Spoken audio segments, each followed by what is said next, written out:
మనలో చాలామందికి జీవితంలో ఒక కోరిక ఉంటుంది. ఏదైనా సాధించాలి, ధైర్యంగా ముందుకు వెళ్ళాలి, మనల్ని మనం నిరూపించుకోవాలి అని. కానీ ఎక్కడో ఒక మూలలో ఒక చిన్న భయం. నేను చెయ్యగలనా? నేను విఫలమైతే? నలుగురు నన్ను చూసి నవ్వితే? ఈ ప్రశ్నలు మనల్ని వెనక్కి లాగుతూ ఉంటాయి. ఈరోజు మనం ఆ భయాన్ని దాటి మనలో నిద్రపోతున్న ఆత్మవిశ్వాసాన్ని, ధైర్యాన్ని ఎలా మేల్కొల్పారో తెలుసుకుందాం. ఇది మీ జీవితాన్ని మార్చే ఒక ప్రయాణం. చివరి వరకు నాతో ఉండండి. మీలోని శక్తిని మేల్కొల్పండి. ముందుగా మనం మన శత్రువుని అర్థం చేసుకోవాలి. ఇక్కడ మన శత్రువు భయం కాదు, భయం గురించిన మన అపోహ. భయమనేది ఒక సహజమైన భావోద్వేగం. అది మనల్ని ప్రమాదాల నుండి కాపాడుతుంది. కానీ ఆత్మవిశ్వాసం లేకపోతే అదే భయం మనల్ని బంధించేస్తుంది. ఆత్మవిశ్వాసం అంటే నేను ఎప్పటికీ ఓడిపోను అని కాదు. ఓడిపోయినా మళ్లీ నిలబడగలను అనే నమ్మకం. ధైర్యం అంటే భయం లేకపోవడం కాదు, భయంగా ఉన్నప్పటికీ ముందుకు అడుగు వేయడం. ఆలోచించండి, మీరు సైకిల్ నేర్చుకునేటప్పుడు పడతామనే భయం మీకు లేదా? ఉంది. కాని మీరు ఆగిపోయారా? లేదు. పడినా మళ్లీ లేచి తొక్కారు. అదే ధైర్యం. ఆత్మవిశ్వాసం అనేది ఒక కండరం లాంటిది. దాన్ని ఎంత వాడితే అంత బలపడుతుంది. సరే, ఈ ఆత్మవిశ్వాసాన్ని ఎలా పెంచుకోవాలి? దీనికి కొన్ని బలమైన పునాదులున్నాయి. చిన్న విజయాలను సెలబ్రేట్ చేసుకోండి. ప్రతిరోజూ మీరు సాధించే చిన్న చిన్న విజయాలను గుర్తించండి. ఉదయాన్నే అనుకున్న సమయానికి లేవడం, ఒక పుస్తకంలో 10 పేజీలు చదవడం, వ్యాయామం చెయ్యడం, ఇలాంటివి. ప్రతి చిన్న విజయం మీ మెదడుకు ఒక సంకేతం పంపుతుంది, నేను చెయ్యగలను అని. ఈ చిన్న విజయాలే పెద్ద విజయాలకు పునాది వేస్తాయి. మీతో మీరు మాట్లాడుకునే విధానాన్ని మార్చుకోండి. మనతో మనం రోజంతా మాట్లాడుకుంటూనే ఉంటాం. నా వల్ల కాదు, నేను అంత అందంగా లేను, నాకు అదృష్టం లేదు, ఇలాంటి మాటలు మిమ్మల్ని బలహీనపరుస్తాయి. దీనికి బదులుగా నేను ప్రయత్నిస్తాను, నాలో ఈ మంచి లక్షణాలు ఉన్నాయి, నేను దీని నుండి నేర్చుకుంటాను అని చెప్పుకోండి. మీ అంతర్గత సంభాషణ మీ వాస్తవికతను నిర్మిస్తుంది. జ్ఞానాన్ని, నైపుణ్యాన్ని పెంచుకోండి.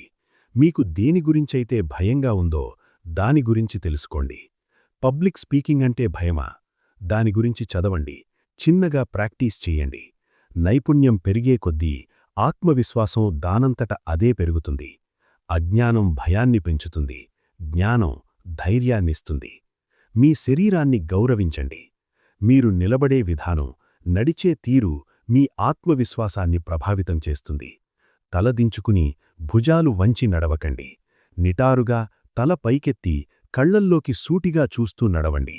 ఇది కేవలం శారీరక మార్పే కాదు, మీ మానసిక స్థితిని కూడా మారుస్తుంది. మంచి వ్యాయామం, సరైన నిద్ర మీ మానసిక శక్తిని పెంచుతాయి. ఇతరులతో పోల్చుకోవడం ఆపండి. ఇది ఆత్మవిశ్వాసానికి అతిపెద్ద శత్రువు. సోషల్ మీడియాలో కనిపించే ఇతరుల విజయగాథలు వారి జీవితంలో ఒక అధ్యాయం మాత్రమే.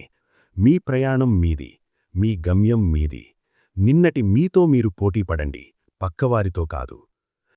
ధైర్యం అనేది ఆలోచన కాదు, అది ఒక చర్య. ఒక ఊరిలో ఒక శిల్పి ఉండేవాడు. అతనొక పెద్ద బండరాయిని చూసి, దీనిలో ఒక అద్భుతమైన ప్రతిమ దాగి ఉంది అని చెప్పాడు. అందరూ నవ్వారు. ఇది కేవలం ఒక రాయి అన్నారు. కాని శిల్పి ప్రతిరోజూ ఆ రాయి దగ్గరికి వెళ్ళి చిన్న ఉలితో ఒక్కొక్క దెబ్బ కొట్టేవాడు. నెలలు గడిచాయి.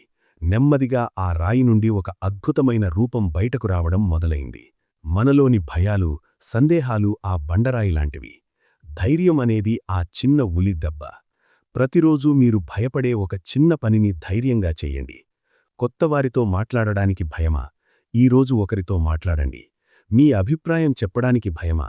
ఈరోజు ఒక మీటింగ్లో మీ చేయి ఎత్తండి. ఒంటరిగా ప్రయాణించడానికి భయమా? మీ ఊరిలో ఒక కొత్త ప్రదేశానికి ఒంటరిగా వెళ్ళండి. ధైర్యం అంటే పెద్ద పెద్ద యుద్ధాలు చెయ్యడం కాదు, మీ కంఫర్ట్ జోన్ నుండి ప్రతిరోజూ ఒక్క అడుగు బయటకు వేయడం. ఆ ఒక్క అడుగే మీ ప్రపంచాన్ని విశాలం చేస్తుంది. స్నేహితుడా, గుర్తుంచుకో, నీ ఆత్మవిశ్వాసం నీ చదువులో, నీ డబ్బులో, నీ అందంలో లేదు. అది నీ లోపల, నీ సంకల్పంలో ఉంది. ఈ ప్రపంచం నిన్ను నమ్మకపోయినా పర్వాలేదు, ముందు నిన్ను నువ్వు నమ్ము. భయం అనే చీకటిని చూసి ఆగిపోకు. ధైర్యం అనే చిన్న దీపాన్ని వెలిగించు. ఆ దీపంతో ఒక్క అడుగు ముందుకు వెయ్యి. ఆ వెలుగులో నీకు దారి కనిపిస్తుంది. ఈరోజు నుండి నా వల్ల కాదు అనే మాటను మీ నిఘంటువు నుండి తొలగించండి. ప్రయత్నించి చూస్తాను అనే మంత్రాన్ని అలవాటు చేసుకోండి. మీరు ఓడిపోవచ్చు, కానీ ఓటమి మిమ్మల్ని ఓడించలేదు. మీరు పడిపోవచ్చు, కానీ పడి ఉండడానికి మీరు పుట్టలేదు. లేవండి, దుమ్ము దులుపుకోండి, మరియు మీ ప్రయాణాన్ని కొనసాగించండి. ఎందుకంటే మీ కథ ఇంకా ముగియలేదు. అత్యంత అద్భుతమైన అధ్యాయం ఇప్పుడే మొదలవ్వబోతోంది. మీపై మీకు నమ్మకముంటే ఈ వీడియోను ఇతరులతో పంచుకోండి. మనందరం కలిసి ఒకరికొకరం స్ఫూర్తిని పంచుకుందాం. ధైర్యంగా ముందుకు సాగుదాం. నిన్ను నువ్వు నమ్ము. ప్రపంచం నిన్ను నమ్ముతుంది.